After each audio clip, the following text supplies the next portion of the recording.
اور کیا بات چیت کی؟ اے جادوگرو، اگر تم لوگ مغلوب ہو گئے تو تم لوگ ایمان قبول کرو گے کیا؟ تو ان لوگوں نے کہا کہ ایسا ہو ہی نہیں سکتا۔ ان کو اپنے فن پر اتنا یقین تھا، اتنا اعتماد تھا کہ انہوں نے کہا کہ ہم مغلوب ہو ہی نہیں سکتے، اور اگر بالفرض محال مغلوب ہو گئے تو ہم ایمان قبول کر لیں گے۔ جادوگروں نے یہ بات کہی۔ ایک اور بات یاد آ گئی، اس وقت جو جادوگر لوگ تھے ان کی وضاحت حضرت مولانا شبلی تھانوی رحمۃ اللہ علیہ نے لکھا ہے کہ تمام جادوگر موسیٰ علیہ السلام کے لباس میں آئے تھے۔ یہ بہت ہی اہم بات حضرت تھانوی نے لکھی ہے۔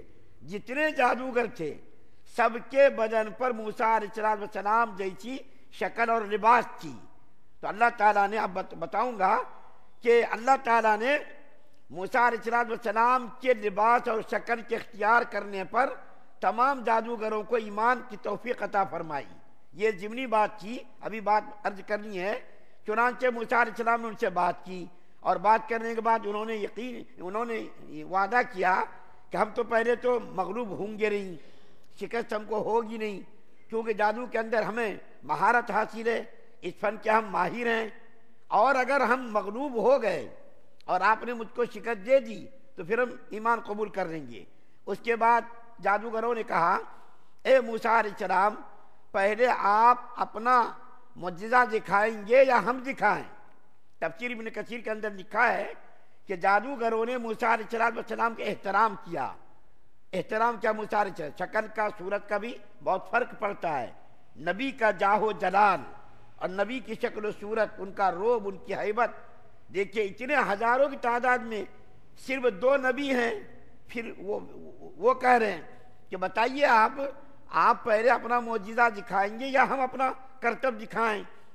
ان کو یقین تھا، اصل میں مفسرین نے لکھا ہے پہلے آپ اپنا کھیل دکھاؤ یا ہم دکھائیں، کامیابی تو ہم کو ملے گی۔ جادوگروں کو یقین تھا، اس یقین کی بنیاد پر انہوں نے کہا پہلے آپ دکھاؤ ہم دکھائیں، کیا کریں گے آپ؟ تو موسیٰ علیہ السلام نے فرمایا تم ہی اپنا کرتب پہلے دکھاؤ، شعبدہ بازی تم دکھاؤ پہلے۔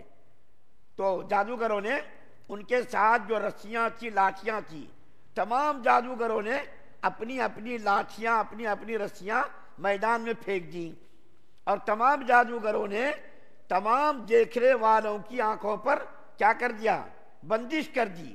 اور جادو میں یہی ہوتا ہے کہ بچپن میں ہم دیکھتے تھے، کرتب دیکھتے تھے، جادو دیکھتے تھے، آپ لوگوں نے بھی دیکھا ہوگا کہ کبھی کبھی کھیل دکھاتے، ایک بچے کو ٹوکرے کے اندر لٹا دیا، ایک مرتبہ ہم نے دیکھا اس کو لٹا دیا اور لٹا کر کے اندر سے ذبح کر دیا، ذبح کر کے اس کی کلیجی نکالی، اس کا پھیپھڑا نکالا، خون میں لت پت، اور ٹوکرے کے اندر بچہ چلا رہا۔ یہ آنکھوں پر بندش کرنے کا کمال ہے۔ اور ایک آدمی کو دیکھا اسی کرتب کے اندر کہ اس کا ہاتھ یہاں پر، اس کا پتہ نہیں کیسا بندش کر کے اس کا ہاتھ یہاں پہ چپکا دیا۔ اب وہ آدمی جلدی میں تھا، اس کو جانا تھا، پہلے تو اس نے بہت غصے کا اظہار کیا، یہ تم نے کیا کر دیا، اس کو ہاتھ کو چھڑاؤ۔ لیکن جب اس نے نہیں چھڑایا تو وہ منت سماجت پر آ گیا کہ اس کا ہاتھ یہاں چپک گیا۔ یہ سب بندش کا کمال ہے۔ لیکن یہاں پر یہ بات عرض کر دینی بھی ضروری ہے کہ جادو اسی کے اندر منحصر نہیں ہے، بلکہ جادو کی بہت سی قسمیں ہیں۔ تکلیف پہنچانا، کسی کو مار دینا، کسی کو پریشان کر دینا، کسی کا نقصان کر دینا، یہ بھی جادو ہے۔ اور یہ کرتب بھی ایک جادو ہے۔ آنکھوں کی بندش کر کے بظاہر ایسا معلوم ہوتا کہ اس نے واقعتاً ذبح کر دیا، کلیجی نکالی، اس کا ہاتھ یہاں پر چپکا دیا، آنکھوں پر بندش کا یہ کمال ہے۔ لیکن جادو اتنے میں ہی نہیں منحصر، بلکہ جادو کی بہت سی قسمیں، بہت سے واقعات ہیں۔ اس کو اختیار بھی رہتا ہے، کسی کو جادو کے ذریعے ہلاک بھی کر سکتا، نقصان بھی پہنچا سکتا، اور دوسرے جو ہے اور قسمیں ہیں۔ نبی کریم صلی اللہ علیہ وسلم کے اوپر بھی جادو کیا گیا۔ 6 مہینے تک ہمارے نبی کو رات کو نیند نہیں آئی، آنکھ بالکل لال ہو گئی، چہرہ بالکل متغیر ہو گیا، 6 مہینے تک ہمارے نبی پریشان رہے۔ یہ بھی جادو ہے۔ تو ان جادوگروں نے دیکھنے والوں کی آنکھوں پر بندش کر دی، اور ان لوگوں نے دیکھا میدان میں سانپ رینگ رہے ہیں، اور اسی طریقے سے جو ہے لاٹھیاں ڈالی گئی، لاٹھیاں سانپ بن گئی، رسیاں سانپ بن گئی۔ اس کے بعد قرآن کے اندر ہے کہ موسیٰ علیہ السلام کے دل کے اندر تھوڑا سا خوف طاری ہوا، تھوڑی سی گھبراہٹ آئی، لیکن یہ خوف کا طاری ہونا یہ نبوت کے منصب کے خلاف نہیں. سانپ کو دیکھ کر ڈرنا، شیر کو دیکھ کے ڈرنا، یہ ایمان کے منافی نہیں. ظاہر بات ہے سانپ اگر دیکھے گا آدمی کو ڈر پیدا ہوگا، شیر کو دیکھ کر کے ڈر پیدا ہوگا، کتوں کو دیکھ کر کے ڈر پیدا ہوگا، یہ ایمان کے خلاف نہیں ہے. تو موسیٰ علیہ السلام کے دل کے اندر بھی تھوڑی سی گھبراہٹ ہوئی، تھوڑا سا خوف ہوا. تو اللہ تعالیٰ نے فوراً وحی کے ذریعے فرمایا اے موسیٰ علیہ السلام تم اپنی لاٹھی ڈالو، تم اپنی لاٹھی ڈالو. موسیٰ علیہ السلام نے اپنی لاٹھی ڈالی، بڑا اژدہا بن گیا. کل میں نے آپ کے سامنے عرض کیا تھا پرسوں کہ وہ اتنا بڑا اژدہا تھا کہ دونوں جبڑوں کے درمیان 80 ہاتھ کا فاصلہ تھا. ایک جبڑا زمین کو لگتا تھا تو دوسرا جبڑا اس کے محل کی دیوار کے اوپری حصے پر لگتا تھا. اتنا بڑا اژدہا. تو موسیٰ علیہ السلام نے جب اپنی لاٹھی ڈالی وہ بہت ہی خوفناک اژدہا بن گیا اور اس نے سارے سانپوں کو نگلنا شروع کر دیا. سارے سانپوں کو نگل لیا. جتنی لاٹھیاں، جتنی رسیاں سانپ کی شکل میں ریگ رہی تھی، سارے سانپوں کو ایک موسیٰ علیہ السلام کے اژدہے نے نگل لیا. اب جب نگل لیا تو ان کے پورے کرے کرائے جو ان کے ارادے تھے، جو ان کے عزائم تھے، سب خاک میں مل گئے. ان کے پورے ارادے، پورے جو ان کے جو اغراض تھے، پورے مقاصد میں وہ لوگ ناکام ہو گئے. ان کے پورے ارادے ملیا میٹ ہو گئے. تو جادوگر جو لوگ تھے، جادوگروں نے دیکھ لیا کہ یہ کوئی عام آدمی کا کمان نہیں. یہ ہم لوگوں کا تو یہ تھا کہ ہم نے آنکھوں پر بندش کر دی، رسیاں اور لاٹھیاں سانپ بن کے رینگنے لگی.